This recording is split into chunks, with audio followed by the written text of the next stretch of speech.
تاراس بلبا الستار طاہر پیش کردہ رومانہ شاہد چیپٹر 20 امید اور نا امیدی۔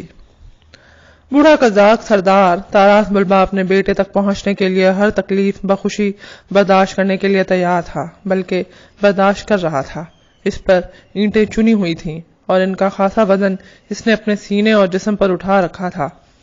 اس حالت میں بھی اس نے سفر طے کرتے ہوئے اف تک نہ کی اور یوں وہ وارسا پہنچ گئے۔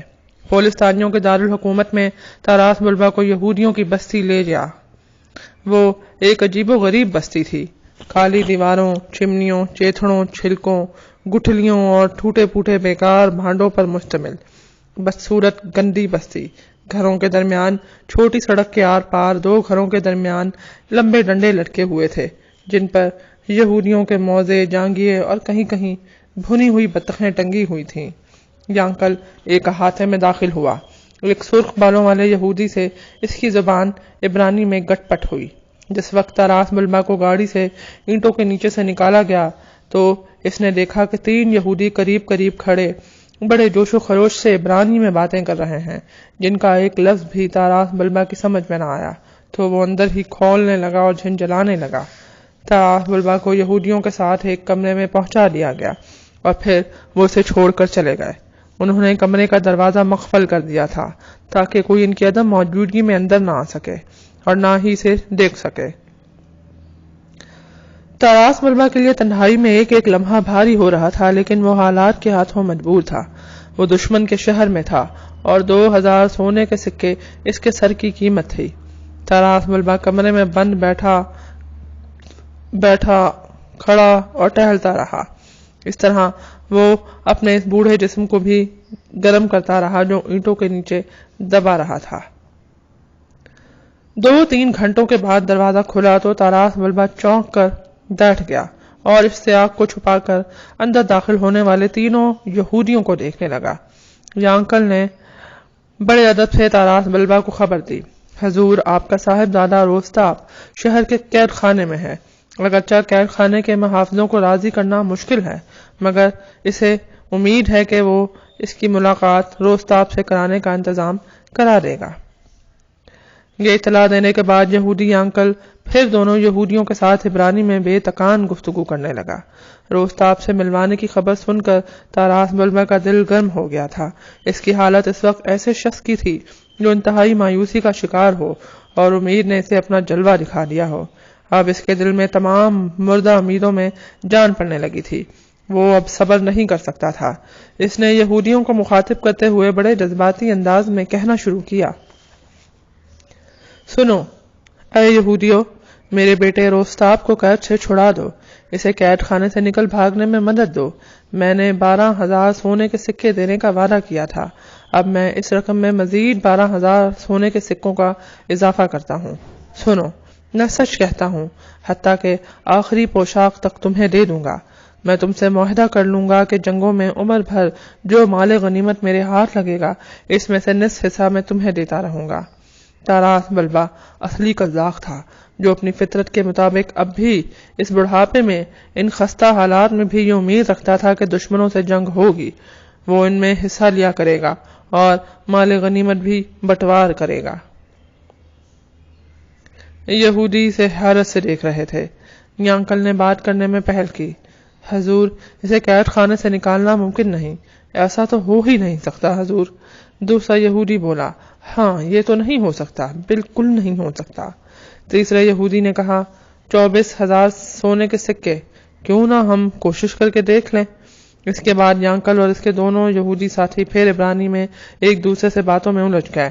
تاراس بلبا کی سمجھ میں ان کی زبان سے نکلنے والا ایک لفظ بھی نہیں آ رہا تھا، لیکن وہ بہت تجسس سے انہیں دیکھتا رہا۔ یکدم یہودی خاموش ہو گئے، جیسے انہوں نے کوئی فیصلہ کر لیا ہو۔ یانکل نے تاراس بلبا کو مخاطب کر کے کہا، حضور، ہم مشورے کے لیے ایک ایسے شخص سے ملنے جا رہے ہیں جس کا ثانی دنیا میں کوئی نہیں۔ وہ حضرت سلیمان کی طرح عقل مند ہے۔ ہم جا رہے ہیں اور باہر سے دروازہ مقفل کر دیں گے، آپ آرام کریں۔ یہودی کمرے کا دروازہ باہر سے مقفل کر کے چلے گئے۔ تاراس بلبا ایک بار پھر امید اور مایوسی کے گردابوں میں پھنس گیا۔ کبھی دل امید سے روشن ہو جاتا اور کبھی یہی دل تاریکی کے اندھیروں میں ڈوب جاتا۔ یہودی کہیں نہیں گئے تھے، وہ باہر سڑک پر کھڑے باتیں کر رہے تھے، جیسے تاراس بلبا کو اس کی کسی حس نے بتا دیا۔ وہ آہستہ سے اٹھا، اس نے کھڑکی کا تھوڑا سا پٹ کھول کر دیکھا۔ تینوں یہودی سڑک پر کھڑے جوش سے باتیں کر رہے تھے۔ پھر ان میں ایک اور شخص شامل ہوا، اور پھر ایک اور وہ 5 ہو گئے۔ وہ بار بار سڑک کے ایک کونے کی طرف دیکھ رہے تھے، جیسے انہیں کسی کا انتظار ہو، جیسے ادھر سے کوئی آنے والا تھا۔ تاراس بلبا نے دیکھا جس طرف وہ یہودی بار بار دیکھ رہے تھے، ادھر سے ایک شخص نمودار ہوا۔ اسے دیکھ کر 5 یہودی خوشی سے پکار اٹھے، مردخائی آ گیا! آخر مردخائی آ گیا! وہ جس کا نام مردخائی تھا، وہ سب اس کا انتظار کر رہے تھے۔ وہ ایک دبلا پتلا یہودی تھا، قد چھوٹا، چہرے پر جھریاں، اور اس کا اوپر والا ہونٹ بہت ہی موٹا تھا۔ وہ ان کے قریب آ کر ان کی باتیں سننے لگا، پھر ہاتھ ہلا کر ان کی باتوں میں دخل بھی دیتا۔ وہ بار بار تھوکتا، اپنے کوٹ کا دامن اٹھا کر جھاڑتا، جیب سے کچھ زیور نکالتا، پھر احتیاط سے جیب میں ڈال لیتا۔ یہودی سڑک پر کھڑے زور و شور سے باتیں کرتے رہے، خاموش ہونے اور دھیمی آواز میں بات کرنے کا کوئی ارادہ نہ رکھتے تھے۔ تاراس بلبا بہت مدتوں کے بعد خود بخود مسکرانے لگا۔ اسے یاد آ گیا تھا کہ یہ یہودیوں کی عام عادت ہے کہ وہ سڑک پر کھڑے ہو کر باتیں کرتے ہیں اور ہمیشہ شور مچاتے اور اونچے لہجے میں بات کرتے ہیں۔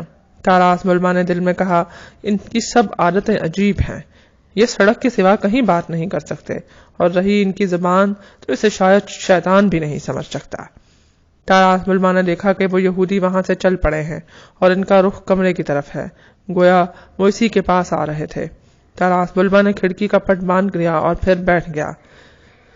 اس نے دروازے کا تالا کھلنے کی آواز سنی اور پھر دروازہ کھلا۔ وہ یہودی اندر آ گئے۔ مردخائی نامی یہودی تاراس بلبا کے پاس آیا اور اس نے اس کے کندھے پر تھپکی دی اور کہنے لگا، جب ہم یہودی کسی بات کا ارادہ کر لیتے ہیں تو اسے ہمیشہ پورا کرتے ہیں۔ تاراس بلبا کا دل امید سے معمور ہو گیا۔ وہ اس عجیب و غریب یہودی کو غور سے دیکھنے لگا۔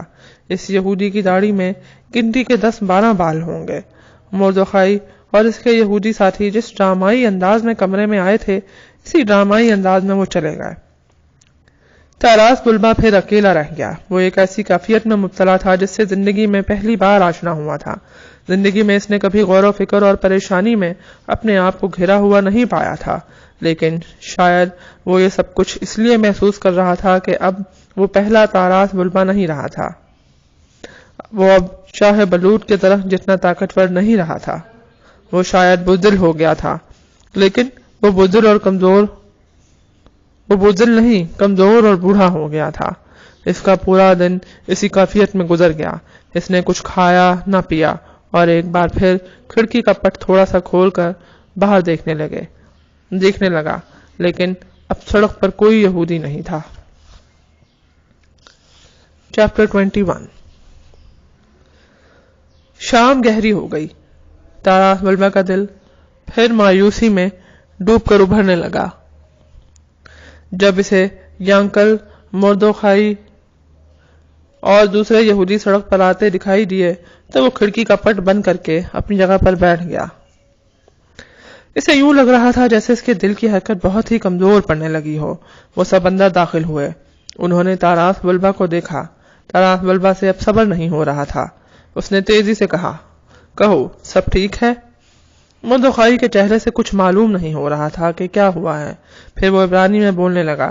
اس نے ایک لمبی تقریر کی جس کا ایک لفظ بھی تاراس بلبا کے پلے نہ پڑا۔ وہ اندر ہی اندر پھر کھولنے لگا۔ جب مردخائی نے عبرانی میں اپنی تقریر بند کی تو یانکل نے تاراس بلبا کو مخاطب کر کے کہا، حضور، میرے سرکار، اب یہ کام نہیں ہو سکتا، بالکل نہیں ہو سکتا۔ کیوں نہیں ہو سکتا؟ تاراس بلبا نے چیخ کر پوچھا۔ اس کے چیخنے میں گہری مایوسی گھلی ملی ہی۔ یانکل نے اپنی بات جاری رکھی، حضور، وہ لوگ، یہ پولستانی ایسے برے لوگ ہیں کہ ان پر اپنا تھوک بھی ضائع نہیں کیا جا سکتا۔ مردخائی نے وہ کچھ کیا جو آج تک کوئی بھی نہ کر سکا، لیکن حضور، خدا کی مرضی یہی ہے کہ ہماری کوشش کامیاب نہ ہو۔ حضور، فرار ہونے کا تو سوال ہی پیدا نہیں ہوتا۔ وہاں 3000 فوجی ہر وقت چوکس کھڑے رہتے ہیں۔ یانکل ایک لمحے کے لیے رکا، پھر اس نے عجیب لہجے میں کہا، حضور، کل سارے کے سارے قذاق قیدی روستاپ آپ کے صاحبزادے سمیت موت کے گھاٹ اتارے جا رہے ہیں۔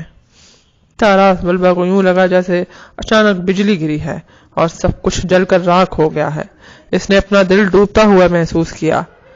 یانکل کی بات ابھی پوری نہیں ہوئی تھی، وہ کہہ رہا تھا، اور اگر حضور اپنے بیٹے کو دیکھنا چاہتے ہیں تو کل صبح سویرے پو پٹنے سے پہلے جانا ہوگا۔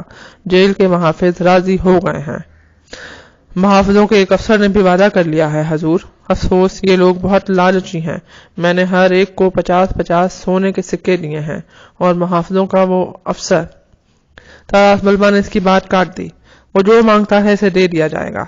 سنا، مجھے اس کے پاس، میرے بیٹے کے پاس لے چلو۔ جانے کیوں اور کیسے تاراس بلبا کا دل پھر مضبوط ہو گیا تھا۔ یانکل نے تاراس بلبا کو بتایا کہ وہ ملاقات کے لیے غیر ملکی نواب کا بھیس بدل کر جائے گا جو ابھی ابھی جرمنی سے آیا ہے۔ دور اندیش یانکل نے تاراس بلبا کے لیے مناسب غیر ملکی پوشاک کا انتظام بھی کر لیا تھا۔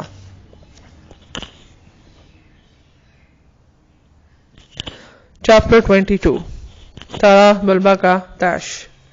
رات ہو گئی تھی۔ صاحب خانہ سرخ بالوں والے یہودی نے ایک پتلا سا گدا جس پر چھال کی چٹائی بچھی ہوئی تھی گھسیٹ کر باہر نکالا اور اسے تاراس بلبا کے لیے لکڑی کے ایک بینچ پر بچھا دیا۔ تاراس بلبا اس بچھونے پر ساری رات ایک لمحے بھی نہ لیٹا۔ اس نے ساری رات آنکھوں میں کاٹ دی، ہلے جلے بغیر وہ بت کی طرح بیٹھا رہا۔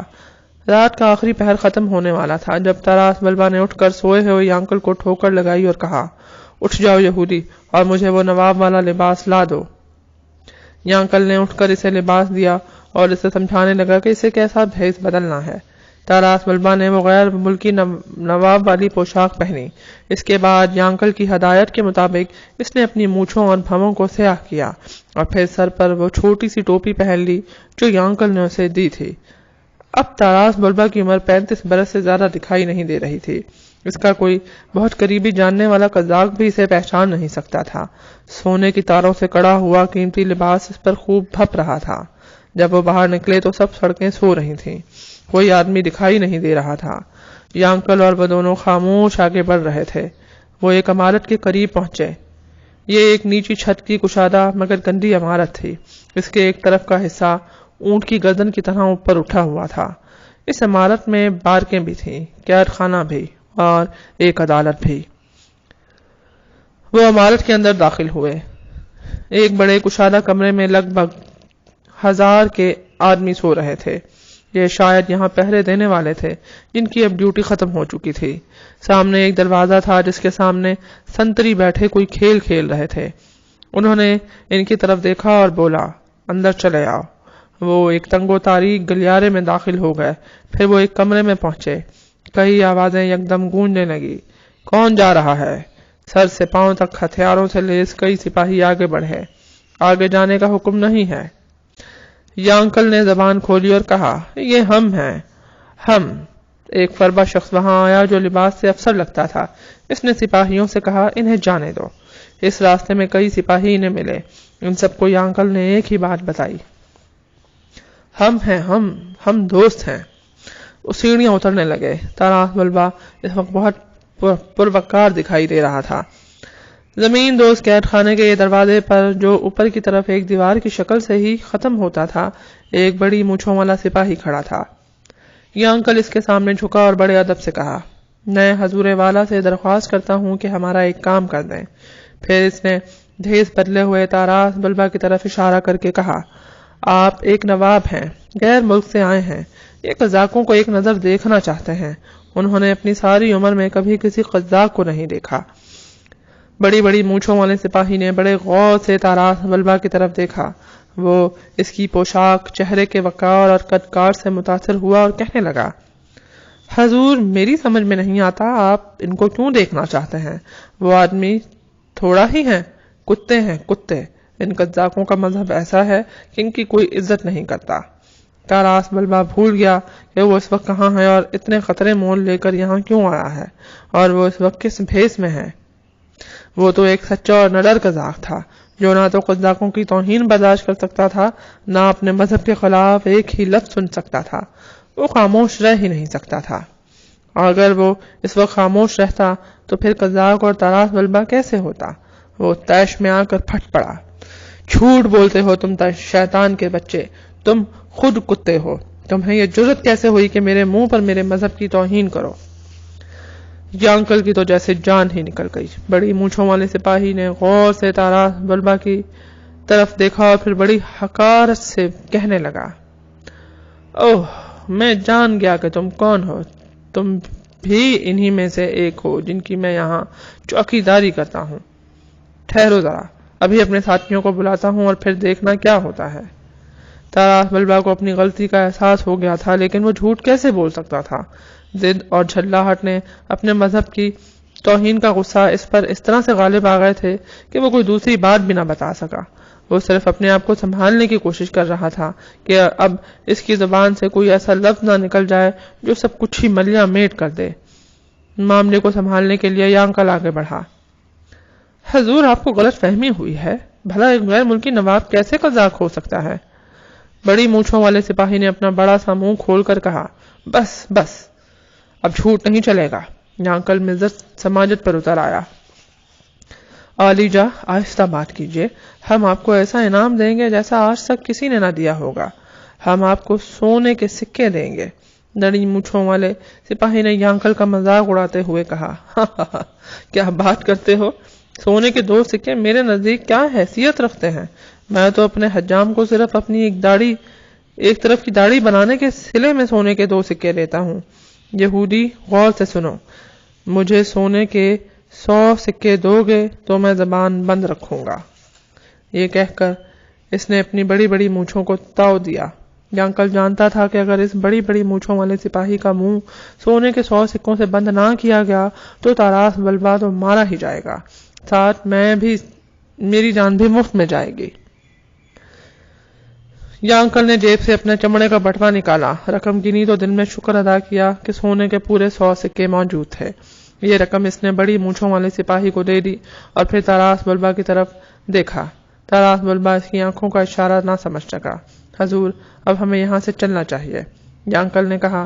طراز بلبا کی سمجھ میں بات پھر نہ آئی۔ اس نے کہا، اس نے رقم لے لی ہے، قزاقوں کو دکھانا اس کا فرض ہے، اسے دکھانا ہوگا۔ ہاں، سپاہی نے غصے سے کہا، دفع ہو جاؤ یہاں سے، اگر فوراً دفع نہ ہوئے تو میں شور مچا دوں گا، چلو دفع ہو جاؤ۔ یانکل نے طراز بلبا کا بازو ہلاتے ہوئے درخواست کی، حضور، خدا کے لیے جلدی چلیے۔ اتنی دیر میں طراز بلبا موقع کی نزاکت کو سمجھ گیا تھا۔ وہ جان گیا تھا کہ اب یہاں سے جانا ہی بہتر ہے۔ طراز بلبا کا سر جھک گیا تھا۔ یانکل اس کے پیچھے پیچھے چل رہا تھا اور ان کے پیچھے وہ بڑی بڑی مونچھوں والا سپاہی بڑبڑاتا چلا آ رہا تھا۔ جب وہ اس عمارت سے باہر آ گئے تو یانکل اپنے غصے اور ناراضگی کا اظہار کیے بغیر نہ رہ سکا۔ اسے یہ بھی ملال تھا کہ بیکار ہی سونے کے 100 سکے بھی ہاتھ سے نکل گئے۔ حضور، آخر آپ تیش میں کیوں آ گئے تھے؟ اس کتے کو بھونکنے دیتے۔ ذرا سوچئے، اس نے ہم سے سونے کے 100 سکے بھی اینٹھ لیے اور پھر ہمیں ذلیل کر کے بھگا دیا۔ طراز بلبا بہت مایوس دکھائی دے رہا تھا۔ اس کی آنکھوں کی چمک بجھ گئی تھی، ہر امید دم توڑ گئی تھی۔